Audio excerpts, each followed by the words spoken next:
Katanya gimana bos? Udah tenang Siti, jaga. Oke, saya nggak digaji, tapi tolong kebutuhan dia. Alasan Siti TKW rawat dan biayai sawang anak majikannya dari Taiwan 10 tahun, ibu dan kakaknya tak menanyakan lagi. Inilah alasan Siti Aisyah 37 bersedia merawat dan membiayai anak majikan dari Taiwan yang Down syndrome selama 10 tahun. Anak tersebut bernama Huang Cheming atau Sawang yang dirawat Siti mulai umur 16 tahun hingga 26 tahun.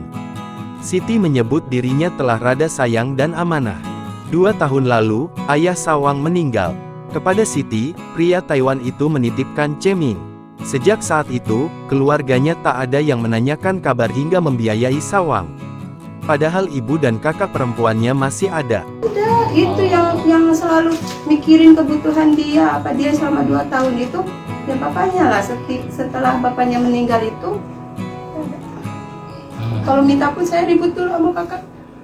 Saya ancam dulu, ancaman saya, baru dia kasih pun tidak seberapa. Ada atas permintaan dari orang tua. 2 minggu lalu, Siti sempat kebingungan saat Sawang masuk rumah sakit. Ia khawatir biayanya akan besar. Siti pun berupaya menghubungi kakak Sawang. Namun tak ada respon. Nomor WhatsApp Siti justru diblokir. Dia masuk rumah sakit. Dia kan kok ini lagi kambuh lagi kan, udah beberapa tahun baru kambuh ini. Masuk rumah sakit dengan tindakan ya alhamdulillah bagus. Saya pikir ini ya Allah, ini biayanya pasti belasan juta atau puluhan juta. Ini kan orang asing, nggak ada BPJS, nggak ada surat kesehatan kan otomatis. Pas kayak gitu, saya telepon, saya kirim, dia di IGD, dia pokoknya tindakan segala apa saya kirim ke sana. Nggak ada, dia lihat pun nggak ada. Saya telepon di reject. Nah, saya kok komunikasi ini kok nggak bisa. Saya lihat-lihat WA, apa dia punya WA. Ternyata di WA dia online. Saya kirim lagi, saya telepon apa diblokir. Bu, yang jadi alasan ibu mau membawa itu kan Weng ya apa ke Indonesia, awalnya mulai apa yang mendorong ibu kan akhirnya udahlah ikut saya aja ke Indonesia gitu. Bapaknya udah tua, terus ibunya sama kakaknya nggak suka dia. Untuk memenuhi kebutuhan sehari-hari keluarganya dan Cheming, Siti berjualan sembako di rumahnya. Ia membuka toko kelontong. Diketahui anak Siti ada 3, 4 dengan Sawang.